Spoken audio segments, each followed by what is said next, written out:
എന്താ മോളെ ഇവിടെ തനിച്ചിരിക്കുന്നത്? തനിച്ചിരുന്നാൽ മനസ്സിന് കുറച്ച് ആശ്വാസം കിട്ടുവച്ച. തണുത്ത കാറ്റടിക്കുന്നുണ്ട്. വരൂ, നമുക്ക് അകത്ത് പോവാം.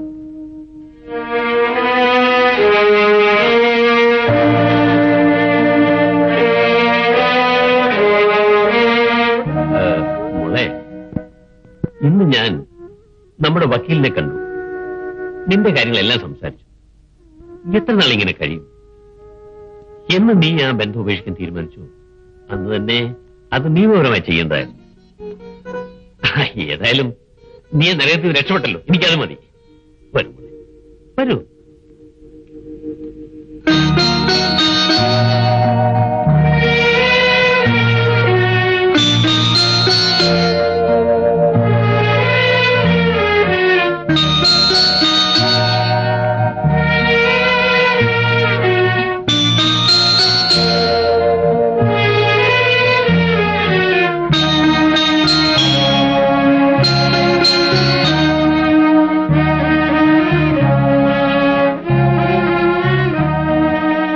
ചേട്ടൻ ഇങ്ങനിരുന്നാ മതിയോ? ചേച്ചി പോയിട്ട് ദിവസങ്ങൾ ഇത്രയുമായില്ലേ? ചേട്ടൻ എന്താ വിളിച്ചോണ്ട് വരാത്തത്? ഞാനല്ല അവൾ അവിടെ കൊണ്ടുവന്നാക്കിയത്. ഞാൻ പറഞ്ഞിട്ടല്ല അവൾ പോയത്. ഞാൻ വിളിച്ചിട്ട് അവൾ ഇനി വരികയും വേണ്ട. ചേച്ചി പോയതിൽ ചേട്ടൻ ഒരു ദുഃഖവുമില്ലേ? അവളിവിടെ വരുന്നതിന് മുമ്പും ഞാൻ ദുഃഖിച്ചതല്ലോ കഴിഞ്ഞു. എനിക്കെല്ലാം മനസ്സിലാവുന്നുണ്ട്. ചേട്ടൻ ഇപ്പൊ പഴയാണെന്നുമല്ല. ഞാൻ എന്ത് ചെയ്തു എന്നാ നീ പറയുന്നത്? ശ്രീദേവി ഇറങ്ങിപ്പോയത് എന്റെ കുറ്റം കൊണ്ടാണ്. അല്ല, എന്നെ കൊണ്ട് പറയിപ്പിക്കണോ അത്? ചേട്ടനെ വശീകരിച്ചെടുത്ത ശാന്തയുടെ കുറ്റം കൊണ്ട്. നീ എന്താടി പറഞ്ഞത്? നീ നിന്റെ ചേച്ചിപ്പുറ തുടങ്ങുകയാണ്. നിന്റെ സംസാരം അതിര് കടന്നു പോകുന്നു. അതിര് കിടക്കുന്നത് എന്റെ സംസാരമല്ല, ചേട്ടന്റെ പ്രവൃത്തിയാണ്. ചേച്ചി എന്ത് ചെയ്തിട്ടാണ് ചേട്ടൻ ആ മാനം കെട്ടോടെ പുറകെ പോകുന്നത്? എന്നിട്ട് ഞാനത് പറഞ്ഞതാണോ കുറ്റം? നിർത്തടി. ഇനി ഒരിക്കൽ കൂടി അങ്ങനെ പറഞ്ഞു പോകരുത്. പറയും 1000 പ്രാവശ്യം പറയും. പറയൂ മാത്രമല്ല, ആ ദുഷ്ടയെ കണ്ടാൽ. മോനെ, എന്താ ഇത്? എന്തുണ്ടായി? പറയൂ. ഇവൾ ജീവിച്ചാലും മരിച്ചാലും എനിക്ക് ഒരുപോലെയാണ്. അഹങ്കാരി. എന്തുണ്ടായി മോനെ? നീ ഇങ്ങനെയൊന്നും അല്ലായിരുന്നല്ലോടാ. അമ്മേ, ആശുപത്രി ശാന്തി എന്ന പേരുടെ നഴ്സുണ്ട്. ഇവൾ പറയുകയാണ് ശ്രീദേവി ഉപേക്ഷിച്ചിട്ട് ഞാൻ നഴ്സിന്റെ പിറകെ പോകുകയാണ്. മറ്റാര് പറഞ്ഞാലും ഞാൻ എന്നെ നേരിടും. പക്ഷേ ഇവൾ എന്നെ തെറ്റിദ്ധരിച്ചുകൊണ്ട് ഇതിനാണോ ഞാൻ ജീവിക്കുന്നത്? എന്റെ ഭാര്യയുടെയും അനിയത്തിയുടെയും മുമ്പിൽ ഞാൻ തോറ്റുപോയമ്മേ, തോറ്റുപോയി.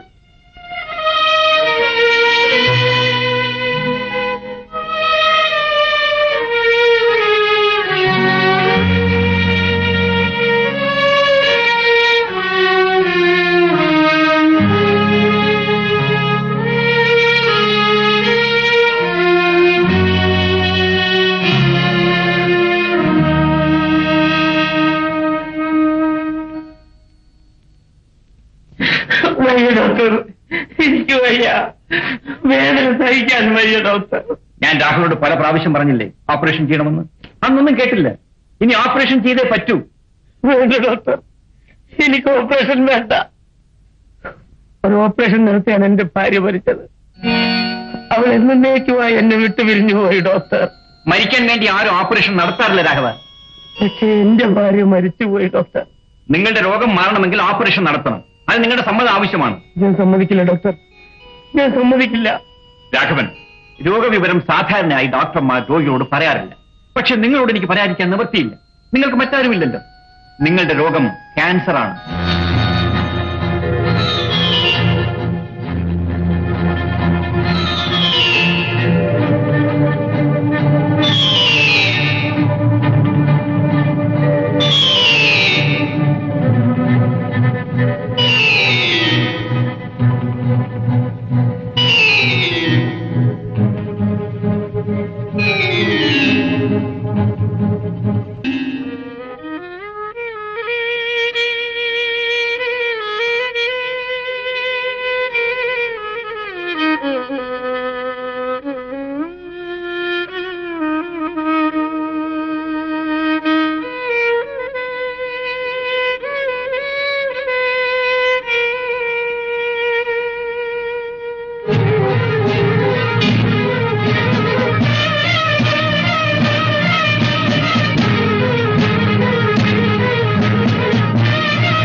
ഡോക്ടർ, എന്നെ എങ്ങും കൊണ്ടുപോകുന്നുണ്ട് ഡോക്ടർ.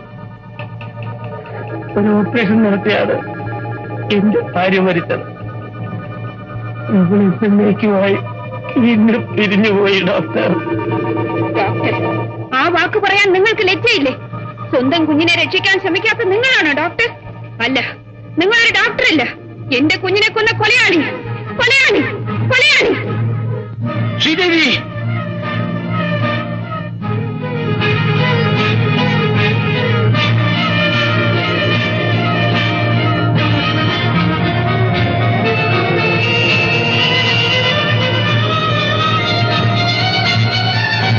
ഡോക്ടർ, ഡോക്ടർ, ഡോക്ടർ, ചേട്ടാ.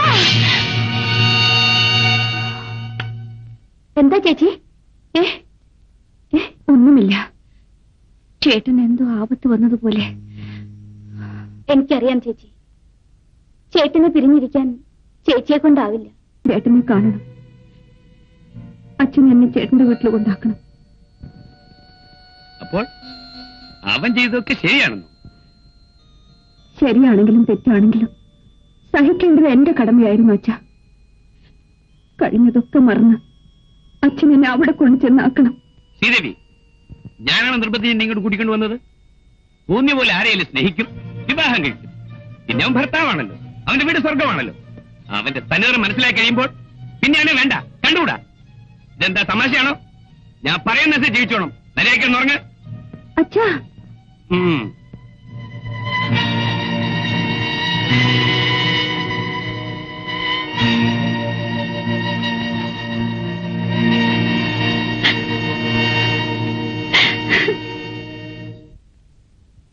മോനെ,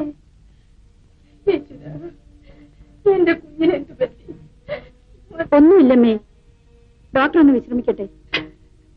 കുഞ്ഞെ, എന്റെ മോനെ എന്ത് പറ്റി? ഒന്ന് പറയും. ഓപ്പറേഷൻ തിയേറ്ററിൽ വെച്ച് ഡോക്ടർക്ക് പെട്ടെന്ന് തലകറക്കം ഉണ്ടായി. അദ്ദേഹത്തിന് ഓപ്പറേഷൻ ചെയ്യാൻ കഴിഞ്ഞില്ല. രോഗി മരിക്കുകയും ചെയ്തു. എന്റെ ഈശ്വര, അദ്ദേഹത്തിന് വല്ലാത്ത പരിഭ്രമമായിരുന്നു. എന്താണെന്നറിയില്ല. ഇനി വീട്ടിലെന്തെങ്കിലും? വീട്ടിലിന്ന് ഇവൻ അനുജിത്യമായി വഴക്കുണ്ടായി. പിണങ്ങി ഒരു വാക്കുപോലും പറഞ്ഞിട്ടില്ലാത്ത അവളെ ഇവൻ അടിച്ചുകൂടി ചെയ്തു.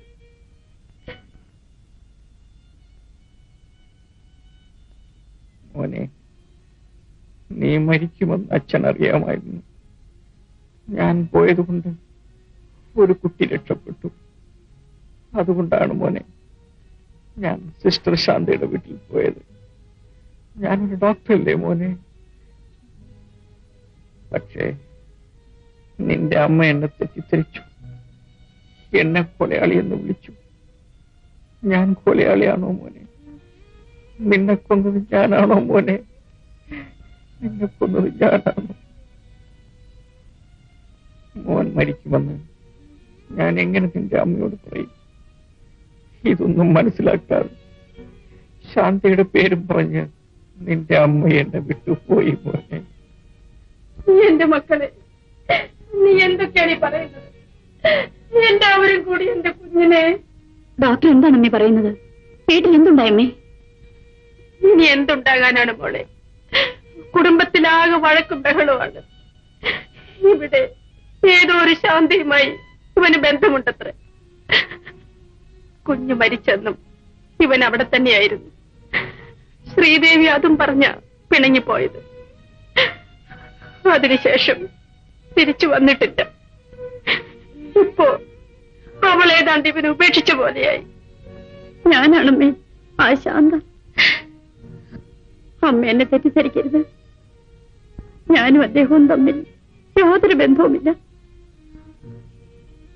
ഞാൻ കാരണം അദ്ദേഹത്തെ ഭാര്യ ഉപേക്ഷിച്ചെന്നു. എന്റെ ആകെ സ്വത്തായി ഈ കുഞ്ഞിന്റെ തലയിൽ കൈവച്ചുകൊണ്ട് ഞാൻ സത്യം ചെയ്യുകയാണ്. ഞാൻ ഈ പറഞ്ഞതെല്ലാം സത്യമാണ്. അപ്പോൾ ഞങ്ങൾ ഈ കേട്ടതെല്ലാം അത് വെറും തെറ്റിദ്ധാരണയായിരുന്നു സർ. എന്തെല്ലാം സംഭവിച്ചാലും സ്നേഹവും ആത്മാർത്ഥതയും കൊണ്ട് നമ്മളെയൊക്കെ ആശ്വസിപ്പിക്കാൻ അദ്ദേഹം ഓടി വരുമായിരുന്നു. അതിന് അദ്ദേഹത്തിന് കിട്ടിയത് നിന്നയും ദുഃഖവും മാത്രം. ഒരു സ്ത്രീ മറ്റൊരു സ്ത്രീയെ സംശയിക്കുക സ്വാഭാവികമാണ്. എങ്കിലും ഇതുപോലൊരു വലിയ മനുഷ്യന്റെ ഭാര്യ അദ്ദേഹത്തെ തെറ്റിദ്ധരിക്കാൻ പാടില്ലായിരുന്നു. മതി ശാന്തി, മതി. ഇനി ഒന്നും പറയരുത്. എനിക്ക് കേൾക്കാനുള്ള ശക്തിയില്ല. എന്നോട് ക്ഷമിക്കുക. എന്റെ ഈശ്വര, എനിക്ക് എങ്ങനെ ഈ മാറ്റം വന്നു? അദ്ദേഹത്തെ പിരിഞ്ഞിരിക്കാൻ എനിക്ക് എങ്ങനെ മനസ്സ് വന്നു? മോള് ശ്രീദേവി, കുട്ടിക്കാലം മുതൽ എന്നെ ലാളിച്ചും ഉപദേശിച്ചും വളർത്തിയ എന്റെ അച്ഛന് ഈ ദുർവിധിയിൽ നിന്ന് എന്നെ രക്ഷിക്കാമായിരുന്നില്ലേ? അദ്ദേഹത്തെ ഉപേക്ഷിക്കാൻ ഞാൻ ഒരുങ്ങിയപ്പോൾ അച്ഛൻ എന്നെ ശിക്ഷിക്കാമായിരുന്നില്ലേ? ഭർത്താവിനെ ഉപേക്ഷിച്ച് നിനക്ക് ഈ വീട്ടിൽ സ്ഥാനമില്ലെന്ന് പറഞ്ഞ് ഇറക്കി വിടാമായിരുന്നില്ലേ? അച്ഛന്റെ പിടിവാശി എന്നെ ബലിയാടാക്കുകയല്ലായിരുന്നു. അച്ഛന് തെറ്റുപറ്റി മോളെ. ഒരച്ഛന് കുട്ടികളോട് എത്ര വാത്സല്യമുണ്ടെങ്കിലും ഒരിക്കലും ഒരു അമ്മയാകാൻ സാധ്യമല്ല. അമ്മയില്ലാത്ത ദുഃഖം നിന്നെ അറിയിക്കാതിരിക്കാൻ ഞാൻ അത്രമാത്രം നിന്നെ ലാളിച്ചു, സ്നേഹിച്ചു. എന്റെ അമ്മയുണ്ടായിരുന്നെങ്കിൽ നിനക്ക് സംഭവിക്കില്ലായിരുന്നു മോളെ. നീ ഒരു ഭാര്യയാണെന്നും അമ്മയാണെന്നും മനസ്സിലാക്കാൻ അച്ഛന് കഴിയാതെ പോയി മോളെ. എന്റെ മോള് ഈ അച്ഛന് മാപ്പ് വരും. എനിക്ക് അദ്ദേഹത്തെ കാണണം, മാപ്പ് ചോദിക്കണം. എങ്കിലും ഇനി ഒട്ടും താമസിക്കരുത്. അദ്ദേഹം അവശ നിലയിൽ ആശുപത്രിയിലാണ്. വരും മോളെ, നമുക്ക് ഉടനെ അങ്ങോട്ട് പോകാം.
ശ്രീദേവി, മോളെ, മോളെ ശ്രീദേവി, വേഗം കൊണ്ടുപോ, എന്നെ വേഗം കൊണ്ടുപോ. എനിക്കുടനെ അദ്ദേഹത്തെ കാണണം.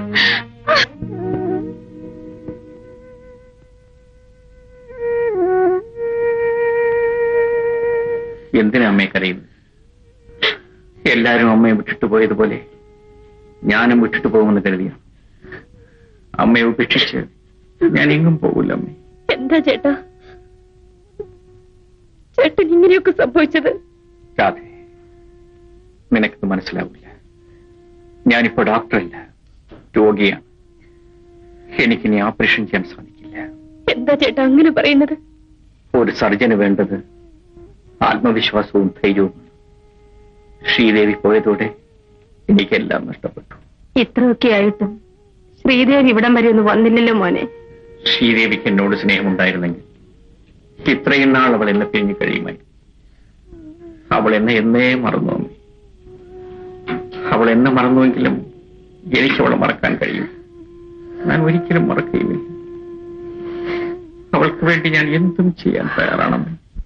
ഡോക്ടർ, ഡോക്ടർ മിസ്സസ് ഡോക്ടർ കാണാൻ വരുന്ന വഴിക്ക് കാർ ആക്സിഡന്റ് ആയി. കാഷ്വാലിറ്റി കിടത്തിയിരിക്കുകയാണ്. ഡോക്ടറെ കാണുമെന്ന് പറഞ്ഞ് കരയുന്നു. വളരെ സീരിയസ് ആണ്. ഞാൻ അങ്ങോട്ട് ചെല്ലട്ടെ? വരും മോനെ, നമുക്കൊന്ന് പോയി കാണാം. ശരിയമ്മേ.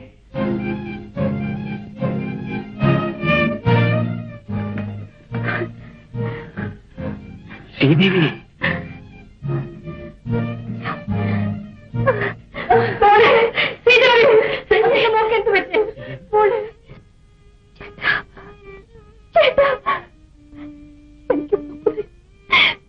എന്നോട് ക്ഷമിച്ചു എന്ന് പറയും ചേട്ടാ.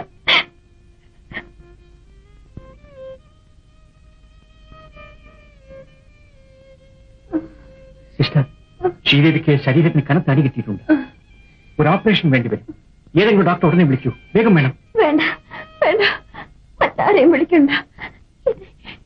ചേട്ടൻ തന്നെ ഓപ്പറേഷൻ ചെയ്താൽ മതി. മറ്റാരും ഓപ്പറേഷൻ ചെയ്യാൻ സമ്മതിക്കില്ല.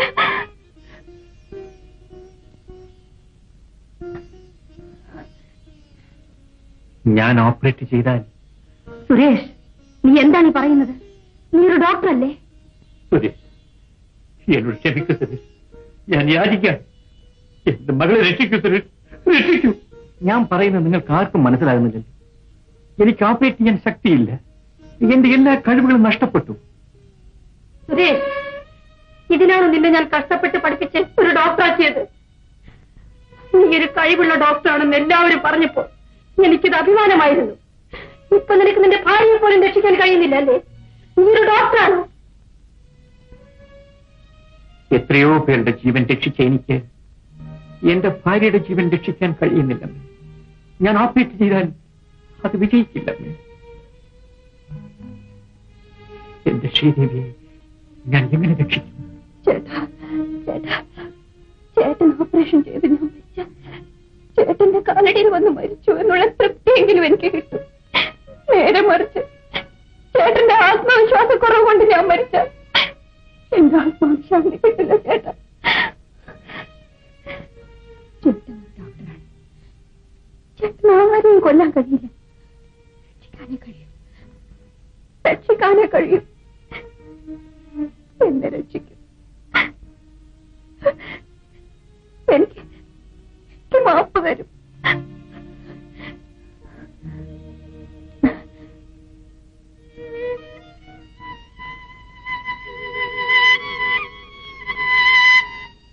സിസ്റ്റർ, വേഗം ഓപ്പറേഷൻ തിയേറ്റർ റെഡിയാകും. ഞാൻ ഓപ്പറേറ്റ് ചെയ്യാം.